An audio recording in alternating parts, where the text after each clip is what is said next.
Talking Again podcast. You said that since you were a little girl, you kind of knew that you wanted to be in entertainment somehow, right? Mm-hmm. What do you think it was that made you realize that that's what you wanted to do at such a young age? You know, I don't think I knew what it was then. Like when I was a kid, I thought it was acting. Yeah. Right. So I didn't know what medium it was going to be. I thought it was going to be acting. That obviously didn't work out, which was fine. Well, you say you did a soap opera? I did. What soap opera? Yeah. It was called Sunset Beach. What? It was Aaron Spelling's. Yeah. It was yeah. I mean, I did some things, Yeah. you know, but getting a steady career as an actor, Mhm. like you have to be waiting tables on the side. You have to be Right. working. That's that good old story of right.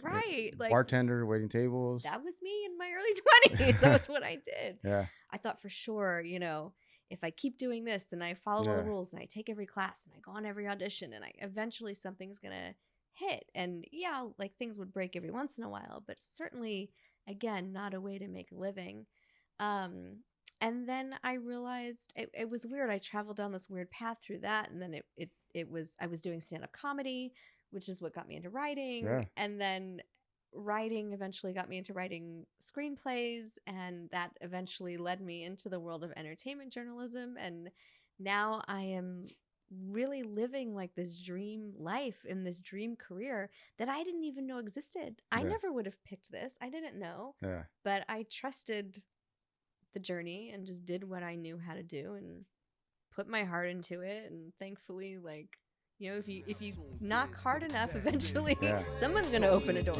Talking again, yeah. Welcome to the podcast. Might talk a little shit, get a little brash. Might drink a little bit, smoke a little bit, vibe a little bit, laugh a little bit, yeah. Hosted by Fidel. Tell it like it is, only tell it real. Live every Tuesday, you know the deal. We talking again. You now tuned in to the tap in. What's up, everybody? This is Fidel Talking Again podcast, another edition of the show. In studio, I have Sari Cohen. How are you? I'm great. Thank All you right. for having me. Well, thanks for coming by. Absolutely. Yeah, you finally made it to the studio. Yeah. It's been a long time coming. Right, hasn't it? I Yeah. feel like it has. Yeah, a couple years. Yeah. Yep. That's awesome. How's it been for you with work, working virtually? It's crazy. This Zoom life is nuts. Yeah. You still haven't been able to go out, right? Like do interviews like live? They have not started that back up again. They are just starting. So I know that there was like a red carpet recently, and there have been talks about that. It's certainly looking different than it was pre-pandemic. Yeah. And I know people are still a little bit reluctant, but yeah, as of now, everything is still over Zoom. Yeah. I have an interview coming up on Tuesday again over Zoom. Yeah. Which is still weird. It's still weird. It's like normal, but it's weird. Yeah, it's definitely weird, but I just don't like it because of the feedback, and sometimes like, wait, what? Wait, you froze? And what? You're like, that's the kind of stuff that I go like, because it does interrupt the flow of your conversation, you know.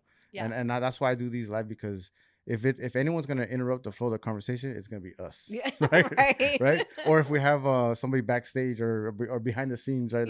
That does anything. But for the most part, it's gonna be, we create it, you know, we control it, you know, as opposed to like being submit to like what is it, a bad connection. Yeah.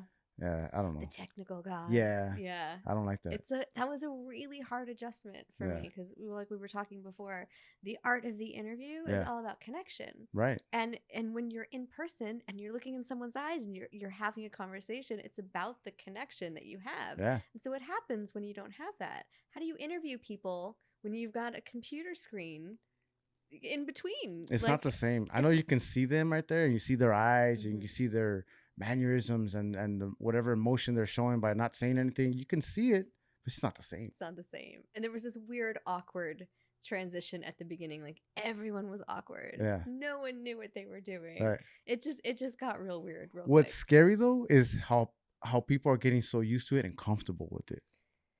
Yeah. Right? Isn't it? Like where now it's like people are making it an actual, like it's a business, you know, like there's people that have are monetizing from it now, and we'll continue to monetize, I think. Obviously we're going to go back to somewhat of a normalcy, right, eventually. But I think there's going to be a lot of people that are going to continue to do this. Employees themselves, like employers send out their employees to go work from home. I was telling my wife when this first started, when she got her notice that she's going to work, I go, dude, you're not going to go back to work. You're not going to go back to work because it's just makes so much more sense to keep you here at home. When you're probably getting more done here, because when you go to an office, you don't remember office work. You never done office work, huh? Oh no, okay. I didn't start here. Okay. Well, office works, you come in and you come in at 8, you don't work till 10:30. Yeah. Right? Yeah. Coffee, breakfast, and then your lunch, you got to plan for your lunch. So you're really working 3 or 4 hours a day. Yeah, no, totally. And lots of distractions. Yeah. Yeah, no, it's definitely, I mean, I've been weirdly working remotely as well, like years before this. So it was like, I mean, I was going to events. I was constantly going and covering events, but I would come home to write. I was never, as a writer, I was never in an office writing. Yeah. So I had that, That's a bit of a luxury, though, to kind of be able to, like, well, really, with the laptop, you can pop up anywhere you want. You can go to the beach, relax at the beach, and just hang out and start writing. Yeah.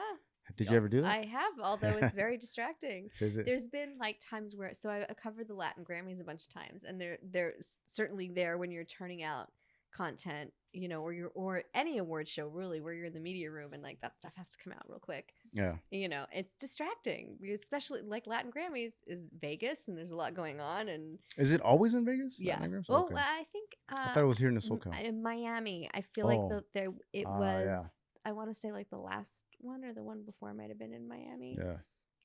But for years it was in Vegas, so that's always where I went. Perks of doing those kind of interviews, all the traveling that you get to do. Oh man, is that out of pocket? Yeah.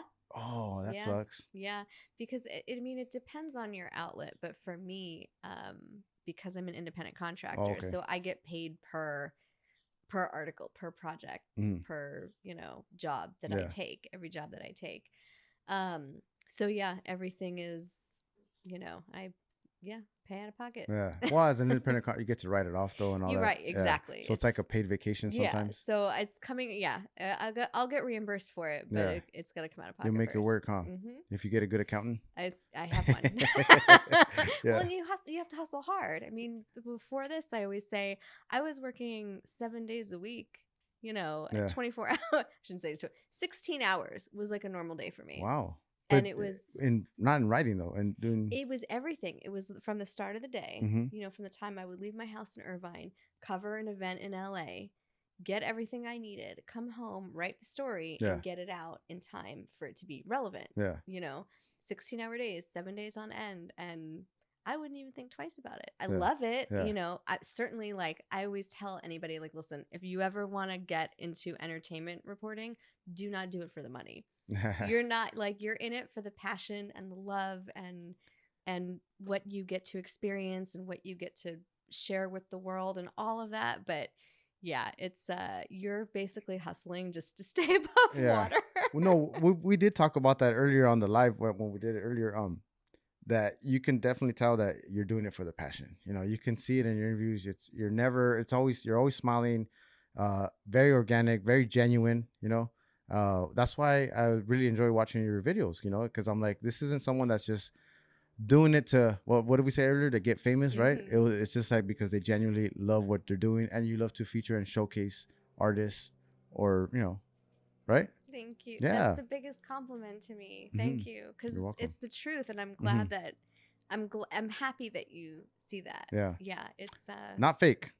No, it's I've never fake. been one for that. Yeah. I'm not really good at that kind of stuff. So I don't know if that works for me or against me, but it is what it is. I say it all the time. It's harder to live the lie. So why fake? It's just hard to fake it. Yeah. It's just so much easier to be true 100%. And some people might not like it. And it's okay. Yeah. We just move on. And, right. Then I'm not for them. And thank goodness I know and and it's fine. I'm not offended. Yeah. Like what you think of me is none of my business. Right. Yeah. But yeah, no, I'm in it because, I love it. Some of those interviews that you've done, though, I can imagine the people that you've interviewed, like famous people. We're talking Ringo Starr and stuff like that. Cool J. I mean, the list goes on and on. You guys can check it out. Make sure you Google Sari Cohen. But do you ever have a personal, or have you ever established a personal relationship with somebody? Sure, yeah. Yeah. Yeah, there's been a few I feel people. it's real easy for them to with you, though. You know what I mean? You make it Thank you. easy. Thank you. Yeah. Oh, it's such a compliment. No, seriously. Yeah, no, you know, when that becomes your world, it becomes your norm and the people that you associate with. So, yeah, no, I've absolutely made friends with a lot of people that I have interviewed, Yeah. stayed friends, and have become good friends That's with them, cool. and it's awesome. Yeah. Yeah. That's cool. Like I said, I'm sure you make it easy, you know, because again, the whole genuine thing, you know, like people smell it, they know it, they see it, and they go, "Oh, this person's just here to collect a check," kind of thing, right? And I can tell you that that's not you. And Thank you. it could be from your upbringing. You know, you're a New York girl, right? Yep. It's survival mode. Yep. There is no time to fake it, right? No, exactly. No, that's exactly how I was raised, Yeah. and I was raised with a great family. I've got amazing parents and brothers, and I'm super close with them. And Yeah. you know, my mom, I always say my mom, they had one rule for me growing up, and it was like, you could do whatever you want, just don't lie. Yeah. The one rule. And I to this day, that's the one rule that I have. It's Awesome. like, just be honest, live in your truth. Yeah. You know, that's like, be honest, be loving, be kind. Those are my 3 golden rules. I like that. We're doing something good. That's exactly what we have with our son. Well, we have 2. The other one's only 2 years old, so we're gonna get him there. But right now he's a little knucklehead. But the 10-year-old, we have him like that. It's the same thing, dude. Be honest. Mm-hmm. We're gonna find out. Right. If they're like, it might not be today, tomorrow, it might be a year from now, but we're gonna find out. The longer it takes, it's worse for you, dude. So he gets it, you know. Yep. He gets it. So he tells us everything, and I think we've been doing a good job. I'm glad to hear that we're in the right pace, because you know, that's good stuff. Worked out. Yeah. So being in New York, coming out here, you were 15 when you came out here. Mm-hmm. How was that transition? Crazy, right? I mean, I'm sorry. I have a friend. I don't want to interrupt you, but I have a friend that did it at 18. I think it was, and it was a little bit easier for him. He's adjusted just fine. Trust me. He lives in Orange right now, city of Orange. He's fine. He's like I would say he's a Californian, but he won't. He'll still say he's from New York or from Brooklyn. He says right. But it was hard. I know it was hard for him to adjust. He's told me it was hard for him to adjust living out here. For you, how was it? It was hard. I was ready to make the move. You know, like I was telling you before, I had been through some crazy. I don't know if we can curse on this, but I've been through some crazy. I went through some crazy stuff as a kid. You can say shit. Like I've been through some crazy shit. Yeah. So by the age of 15, I used to joke. I was like, I should be retired and living in Florida by now. Like I've lived my life, which was not true. Yeah. I mean, I have had a lot more living to do and still do. Obviously, yeah. But, right, but yeah, it was hard, but I thankfully, like, I was ready. I knew it was a good move for myself and my family, and I was in a place of wanting that growth. Like, I still stayed friends and have my best friends in the world that I grew up with in New York, and we're still tight. We're still tight. But I will say that for whatever reason, and I feel this way about LA, when I was a little girl growing up in New York, I always felt like I belonged in LA. Really? Yeah. It was this crazy pull of this excitement and feeling and desire to want to be in LA in Southern California. So what about LA do you think you felt like that you just needed to be here? You know, it might have been, of course, entertainment, because that's what I do. Yeah. But I feel it. I tell the story of, like, when I drive, you know, because I live in Irvine, and I make the commute to LA, which weirdly to me is like therapeutic. I know it's sometimes crazy. That's like a 4-hour drive sometimes, right? Oh yeah. But that's like my time to unwind, and it's like weird meditation time for me. But I tell the story often of, like, when I'm driving on the 101 and I see that skyline, I see that downtown skyline, I feel alive. There's like this burst of energy that it's like this knowing of, I'm in the right place. This is where I belong. This is my city, my home. It matches my energy. It sounds so hokey, but no, but it makes a lot of sense. It does. You know, I know you said that since you were a little girl, you kind of knew that you wanted to be in entertainment somehow, right? What do you think it was that made you realize that that's what you wanted to do at such a young age? You know, I don't think I knew what it was then. Like when I was a kid, I thought it was acting. Yeah. Right. I thought there was something about acting, and when I got a little bit older, especially, I was telling you, I had lost people early on, and a dear friend to suicide when I was just early on in my teenage years, and I realized that acting was a gift, or being around actors or being around storytellers, to be able to kind of take you out of the world that you're in and transcend you somewhere else. Yeah. I thought that was a beautiful thing, and I wanted to do that for other people. So I didn't know what medium it was going to be. I thought it was going to be acting. That obviously didn't work out, which was fine. Well, you say you did a soap opera? I did. What soap opera? It was called Sunset Beach. What? It was Aaron Spelling's. Yeah, it was yeah. I mean, I did some things, you know, but getting a steady career as an actor, like you have to be waiting tables on the side. You have to be working. That's that good old story of right, like bartender, waiting tables. That was me in my early 20s. That was what I did. Yeah. And I realize it now. You know, at the time it was like hitting your head against a wall. Why isn't this working? Why isn't this working? I thought for sure, you know, if I keep doing this and I follow all the rules and I take every class and I go on every audition, and eventually something's gonna hit. And yeah, like things would break every once in a while, but certainly, again, not a way to make a living. And then I realized it was weird. I traveled down this weird path through that, and then I was doing stand-up comedy, which is what got me into writing. And then writing eventually got me into writing screenplays, and that eventually led me into the world of entertainment journalism. And now I am really living like this dream life in this dream career that I didn't even know existed. I never would have picked this. I didn't know. But I trusted the journey and just did what I knew how to do and put my heart into it. And thankfully, like, you know, if you knock hard enough, eventually someone's going to open a door. It's crazy how you say you trusted the journey, because there's a lot of people I feel that want to do it and they do it, but then they give up so quick and so easy because it's like that failure, you know, like a lot of people are afraid of failing. I myself, I'm afraid of that. Really? Oh yeah. I've been trying to start my own business for years, and I haven't been able to kick it off because I'm afraid of failure, you know, like not having that cushion, you know, like leaving something, but you know, it's tough. And that's why I say, you know, for you to just trust that journey, man, that means that says a lot about you. You know, you're able to, I mean, you're pretty much putting fate, you know, in your hand, in their hands. Did I say it right? Yeah. You're the more literate one than I am. No, but you know what I'm saying, right? I don't even think there is a such thing as failure. I don't, like, even just I'm just realizing this now, but in this conversation and listening to you talk, I'm feeling like I think what's right for you is right for you. What's meant to be is meant to be, because there was certainly, when I was in my 20s, you know, that's a hard age to be in, you know, and you're constantly, when you're failing, feeling like you're failing and you're not meeting your mark.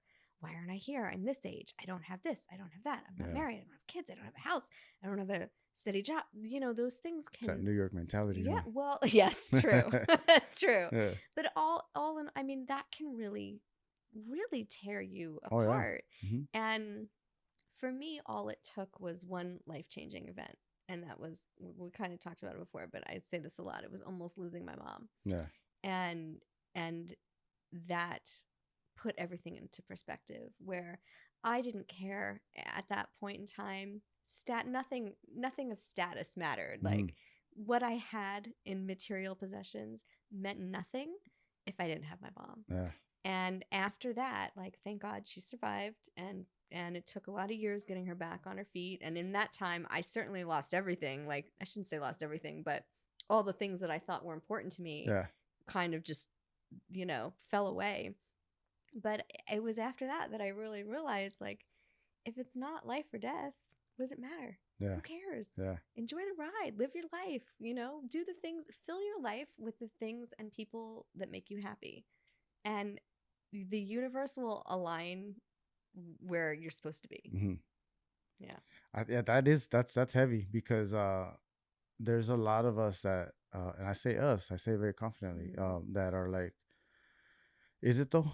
You know, is it gonna align for me? Yeah. You know, like, I'm just gonna keep doing what I'm comfortable doing. You know, because I Fill know your that. days with what makes you happy. Yeah. Fill your, then it doesn't, it's not about getting something, right? Like it's not about it's not like you're gonna attain something and then all of a sudden one day be like, well, that's it, I'm satisfied, I Yeah. got it. Yeah. Like, no, it's fill, all you have is time, right? Right. So what are you gonna fill your time with? Fill it with the things you love, the people you love, the things that you enjoy, the moments that make you happy, and be present in those moments. Those moments add, they build, they create, it's just living in a different state. Yeah. Yeah. We're gonna get into that spiritual talk now. I guess I didn't even have it. I didn't even have it on my notes. I didn't. I know that you have a spiritual podcast. So we're gonna get into. I didn't even mean to go that route. We're gonna get into it, but I feel that that's where it's going. And it's just funny that so recently I've been I was going through a little bit of funk. You know, I told you I was kind of like trying to do so many things. You know, and I forget. I wish I could plug him, but I forget his name. The guy has 1 million followers. He's a guru, Indian fella, and he had said something along the lines of you're trying to do all these things and trying to become something that you aren't, you know, whatever. And he said the easiest thing is to find out what you're not and stop doing that, because eventually you're going to find out who you are. So stop doing the things that you're not. You know what I mean? Does that make sense? So I'm always, I do a lot of community work, or I try to. I know people that do way more than me. But I keep trying to help out and do all these things and wear a bunch of different hats, and it's just stressing me the F out, you know? And I'm like, I want to do the right thing, but I don't know if I'm that person to do it. You know what I mean? Does that make sense? Yeah. No, you're the only one that knows the answer to that. And I don't even necessarily believe in throwing around the word trying, because I feel like it's just doing. Yeah. That's the secret to it, is like do. And I think the key is also action. Like a lot of people, I mean, even if you want to get into the spiritual thing, it's like a lot of people, they talk about, you know, thinking things, and it's like, no, I believe in, you put action in something and you see the results of that action. Yeah. So it's where you put your energy, however you want to look at it. But, you know, it's what's good with you, what sits good with you. Yeah. That's what's important. I'm still trying to find out. Which is great. Explore, you know, like that. The one thing that I've always like, my family, right? 100% everything for them. But then there's times when I'm like, I want to help over here, and I'm trying to somehow find the time to do both. But, you know, then this one's taking me away. It's pulling me over here, and then I'm neglecting this side over here, and I'm like, God, I gotta fix this, you know. And the easiest thing for me to do is just to walk away from one, and I'm not walking away from my family, so I walk away from the other one. Right. But then I feel like, did I fail? No. You know, by saying like, no, I'm not gonna help out anymore. No, I don't. Well, and especially because you're not good to one or the other. Yeah. When you're depleted, yeah. when you're lacking, when you're feeling bad, you're not. No, be present. If your family is number one, I mean, I have the same thing with them. Like right now, I'm helping out with my family, taking care of my nieces and my 6-month-old nephew during this pandemic, and it's, you know, I don't have the time that I had to devote to myself and my work, and I still get my work done. Yeah. But you know, it's priority, and I'm exhausted. I'm really tired all the time. Yeah. But those are the things that matter, you know? So yeah, that's, you should put your energy where your heart is at and let things unfold, because you would be surprised that there might be things that open up down the line that might lead both worlds to marry. Yeah. Right. It's still under construction, and we'll see how it goes maybe next month or two, but no, it's just I don't know why I felt like saying that, but I did. I guess you were the right person to, like that. talk about too. But going into the spiritual thing, you do have a podcast, which I didn't even know about until I started doing my research on you, and I was like, because you don't post any of that. Only on your stories. Okay, on your stories. Yeah. All right. Yeah, no, I should unblock you from my stories. No, I'm just kidding. I'm joking. Ouch. No, I watch your stories all the time. I'm joking. Yeah. So yeah, no, I that was a weird thing that happened during the pandemic. I mean, I'm based in science, like 100%. I say that a lot. But I do, you know, it was an interesting turn of events. So Yes, my main thing is entertainment reporting. And when this whole pandemic happened, I had another entertainment reporter friend of mine, also on the spiritual side of things. Sam, yeah. And she was like, I don't know, this world, what we're going through, I feel like we're all spiraling. I think we should start, let's, and nobody knew how to pick up the pieces at this point. Yeah. Like we weren't, the entertainment world had stopped. Nobody was producing anything. I mean, it stopped. Like there were no interviews. Yeah. I didn't know who I was anymore. Production, everything, right? I was like, if I'm not on a carpet, who am I? Yeah. If I'm not interviewing a celebrity, who am I? Yeah. So it was definitely a weird transition, a weird halt. But Sam had come up with this idea of like, well, let's just do a podcast, and let's just talk about kind of how spiritually everybody's all over the place, and we all kind of feel like we're spiraling. And I give her all the credit. She came up with the name. She produces it.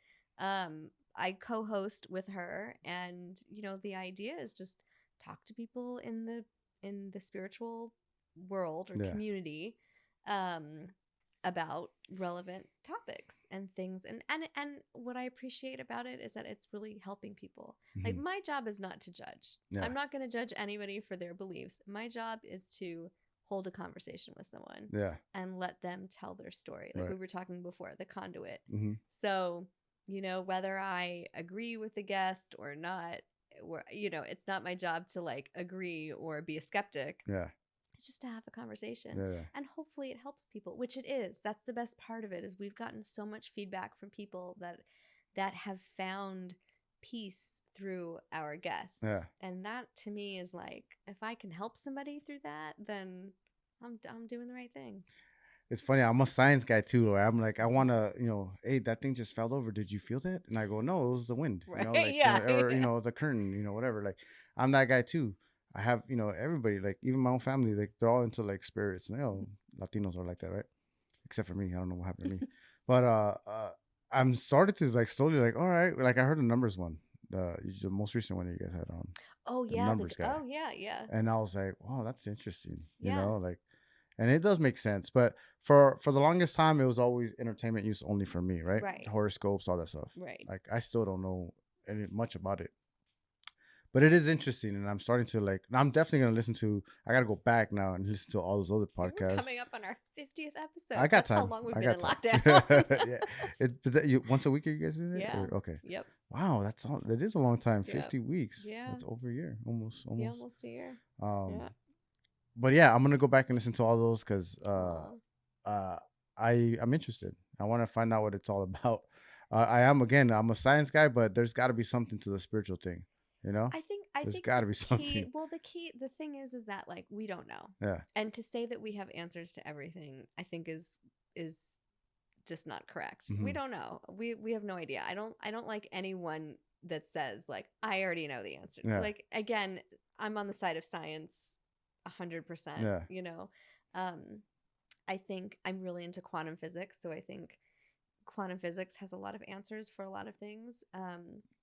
But it's just interesting to talk to people, and it's interesting to see, what helps. And I have met some amazing people doing that podcast. Again, people who I've become great friends with, and people who have helped me heal and want to help me, certain things if I'm going through physically.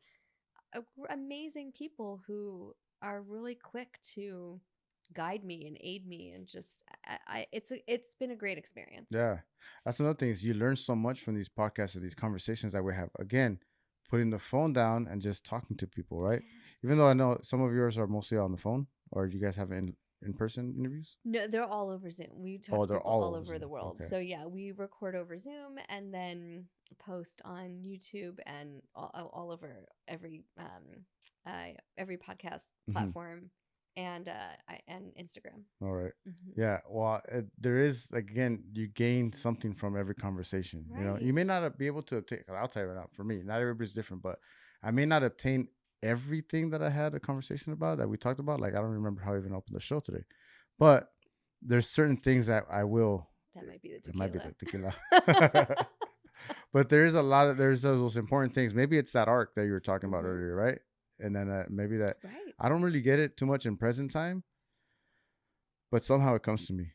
You know what I mean? It's the feeling. Yeah. It's the feeling. That's what matters. That's what you take away from every experience. Yeah. Yep. I love it. I'm glad I had this conversation with you. Right? Me too. Yeah. I'm so glad we're having This fun. conversation. This is probably one of many. You know, we might do more. Who knows, right? Yeah. So, but I'm glad that you came. Yes. I appreciate it for your time. I enjoy your videos. I can't wait to see more interviews. So much that I had here that I don't even remember how many times. Like I never even glanced here. These notes are just like for optics. They think that I actually work. I don't. I just talk. I just talk. You do. But anyways, thank you very much again. You want to let everybody know where they can find you, where they can check you out? Yeah.